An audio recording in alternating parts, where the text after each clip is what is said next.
Hey guys, we have a fight here in Palm Desert tonight, but I wanted to update you because you know I only speak the facts, which smokes the lies out and irritates others who are not telling the truth. So yesterday we sent a legal letter over to Vergil's manager, Rick Meridian, demanding he stops interfering with the Boots Vergil negotiations. And of course, this morning we wake up and here's a lawsuit from Vergil Ortiz claiming he wants out of his Golden Boy contract. I mean, this is the same Vergil who told Ring Magazine, 2 months ago that he couldn't be happier at Golden Boy. So what happened since then? Vergil's team hired a new attorney who is also Canelo's attorney. The same guy who sued to get Canelo out of his Golden Boy contract. Does that sound fishy to you? But this is all Rick Meridian's agenda. I was just trying to make more money for my fighter. A 60-40, I believe he deserves it. And that's the reason why you want out of your contract? It just proves your agenda, Rick. Look, Vergil and his father are really nice people who don't deserve to be in the middle of Rick's bullshit. Vergil just wants to fight and not deal with the drama. Because I know him. He's a fighter. Look, and if the Saudis want to buy the fight, trust me, they will buy it. I just finished making a deal with them for Ryan Garcia versus Barrios next month. Look, they don't choose their favorite promoter. They choose the best fights to put on. And look, it's unfortunate that anyone can file a lawsuit in America without basis or facts, simply for the optics. But that's what this is. And whoever's going to interfere with our existing contract with Vergil Ortiz, we will take aggressive action against you. He is not a free agent. And we will prove that. And by the way, if you hate clapback, you're likely the topic of the week. And you're the problem in boxing. Have a great day. Okay, we have some breaking news for you guys, all right? Look, probably one of the biggest rising stars, Vergil Ortiz Jr., is actually suing his own promoter, Oscar De La Hoya of Golden Boy. And it's crazy, guys. This is not just like a spat or a he said, she said, or, I'm not happy because I didn't get those extra red Skittles in my bowl when I stayed out. This is serious. This is big. I mean, this isn't just like a lawsuit, guys. There seems to be some kind of a power struggle over probably one of boxing's most important fights in 2026. And at the center of all of this, right, is Ortiz versus Jaron Boots Ennis. So what this really represents, guys, is probably like a modern boxing Cold War between fighters and promoters, and you can throw in networks in there, you can throw in Saudi money, there's a lot to unpack here, guys, so I'm going to try to do my best. I want to welcome everybody back. Welcome to Duality 7X. I'm your host, Shiraz.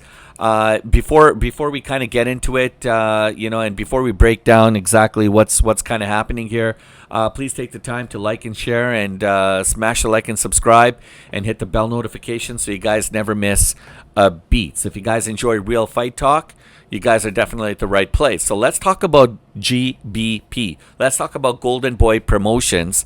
Now, obviously led by Oscar De La Hoya. Need some aqua. So Oscar De La Hoya, he fired back forcefully Friday, which is today, after Vergil Ortiz Jr. Filed a breach of contract lawsuit seeking to exit his promotional deal with Golden Boy. That didn't sit too well with Oscar De La Hoya. This is probably one of his best fighters, guys. Now, what exactly went down? Like, what exactly is happening here, right? And so, anyways, it was like a video that was posted to social media.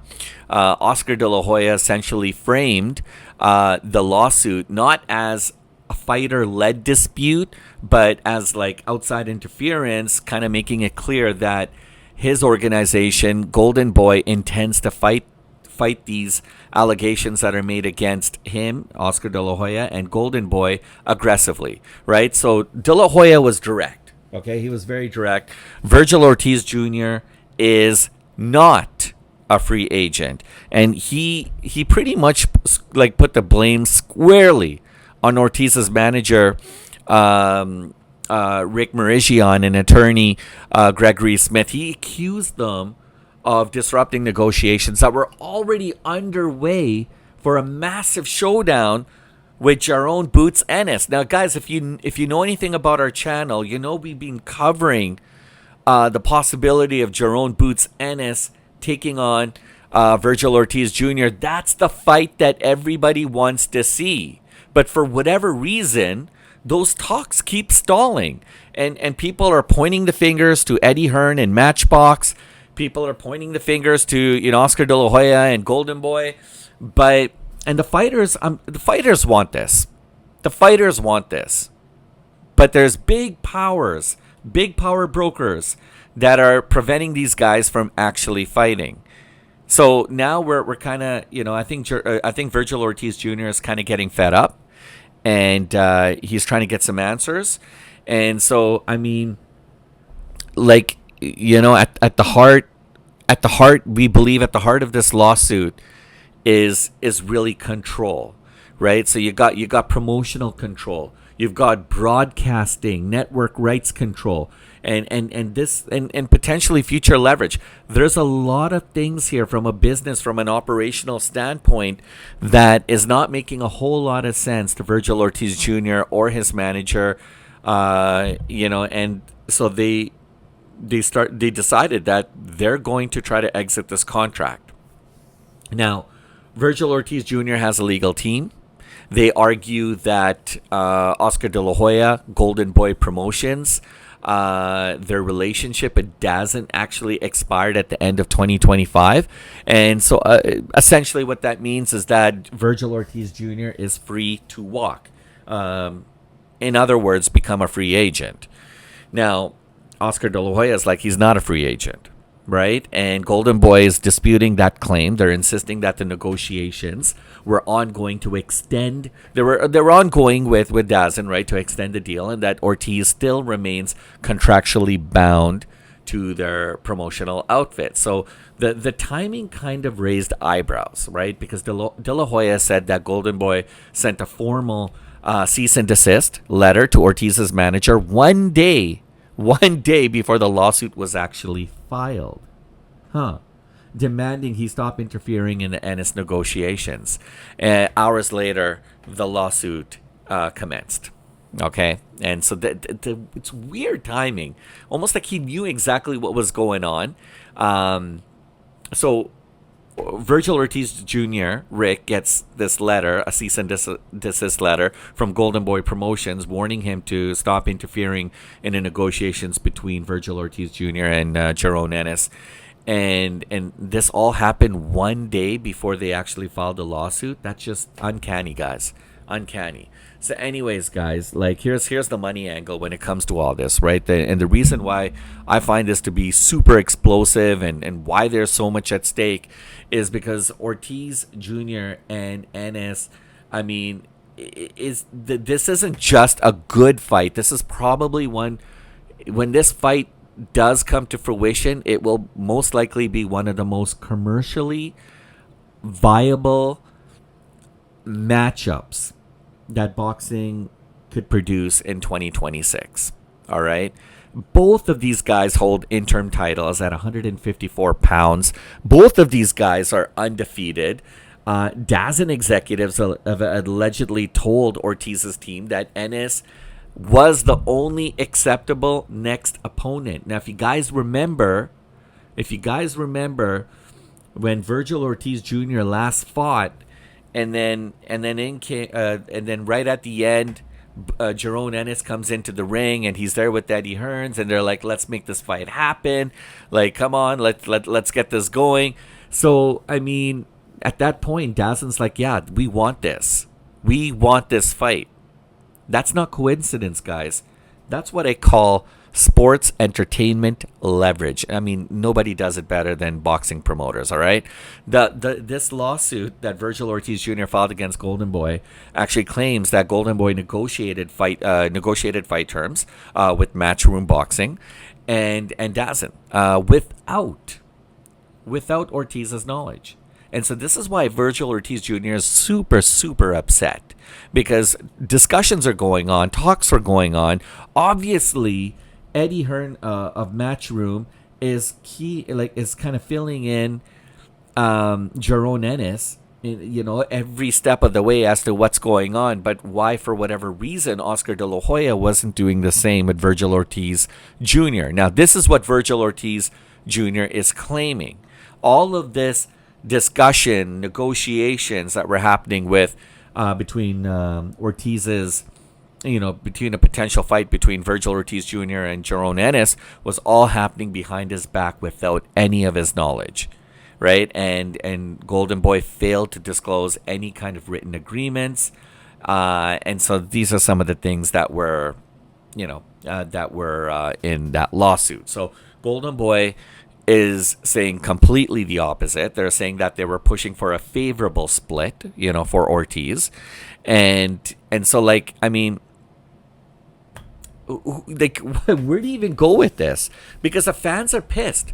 The fans want to see these guys fight, right? And now we're starting to kind of, as we start to do a deep dive into the reasoning behind why these fights are potentially stalled and why they're not going anywhere, we're starting to uncover some of the layers that are actually revealing and exposing a bigger, deep secret, things that we weren't even privy to before. And now it's starting to kind of make sense, right? And so here's where this all gets kind of bigger than one potential contract, right? So Ortiz's lawsuit highlights that Oscar De La Hoya had public clashes with Saudi financier His Excellency Turki Al Sheikh, suggesting that those strained relationships actually damaged Ortiz's ability to secure a Saudi-backed mega event,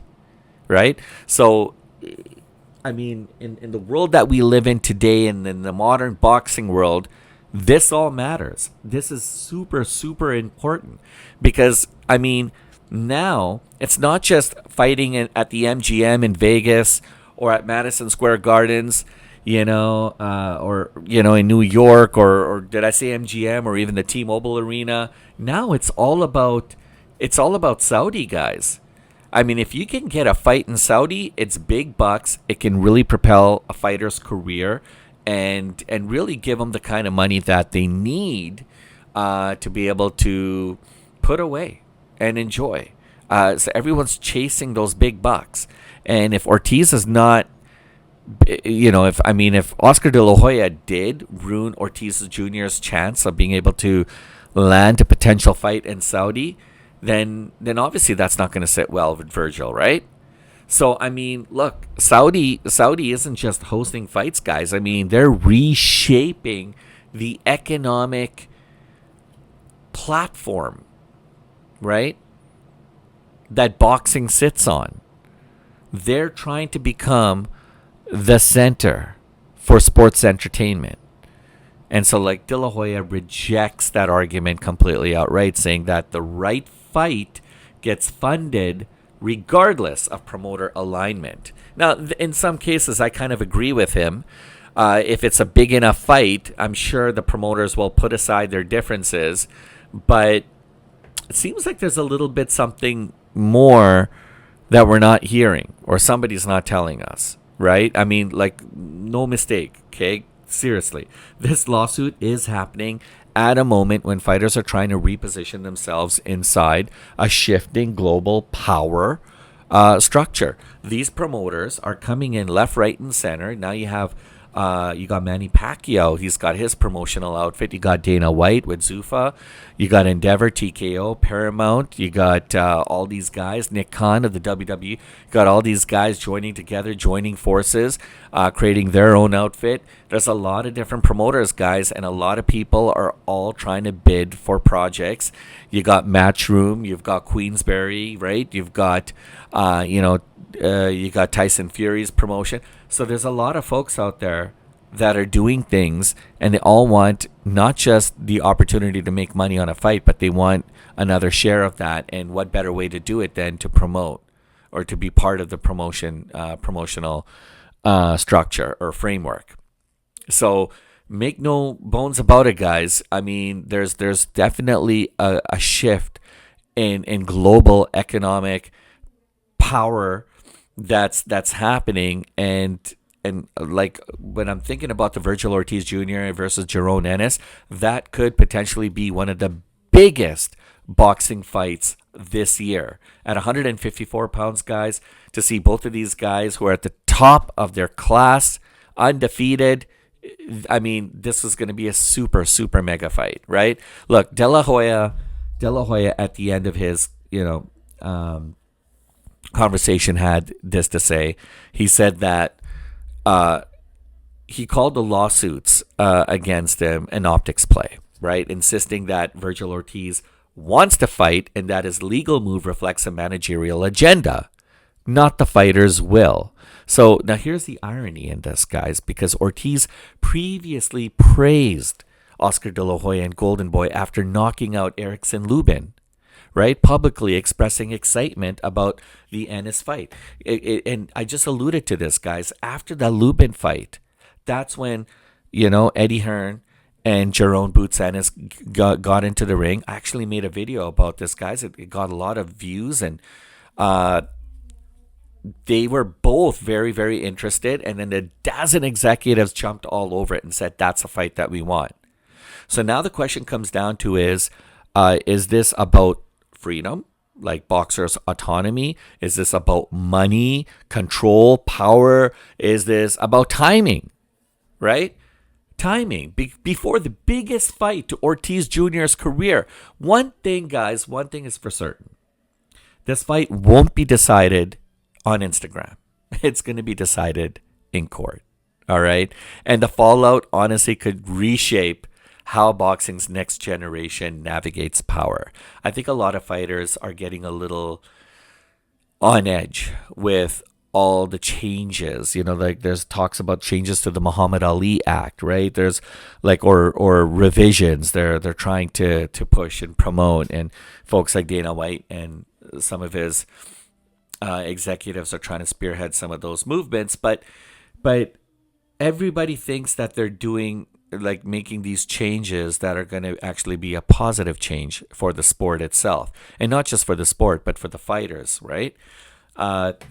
When fighters right now are a little bit more concerned and worried about their financial futures, understanding that they're putting a lot of risk to go out there day in, day out, to be able to put their bodies on the line, not knowing what's going to happen to their health after a fight, right? There's a huge, huge risk being a boxer, especially fighting not only in boxing, but any kind of combat sports, mixed martial arts as well, MMA, UFC. A lot of fighters are starting to get a little worried. And so naturally, they're going to do what they can to protect themselves, right? And so if this is going to spark a trend, which it potentially could, we could probably see a lot more of this happening, where fighters are going to try to find ways to exit their contracts with their promoters, and maybe, just maybe, might even create their own promotional company and do what they can to market themselves to the networks in efforts of trying to get that big, sweet mega deal, and have, instead of sharing a big portion of your funds to your promoter, they'll get to keep all of that. Now, it's not easy to do that. It's kind of like an actor saying, I'm going to represent myself.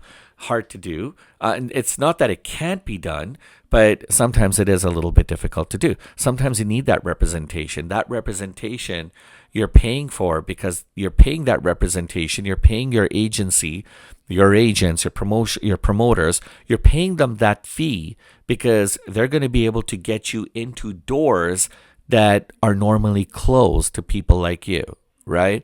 Or to people like, like say Vergil Ortiz Jr, Jaron, Ennis, and all the fighters that are on the circuit right now.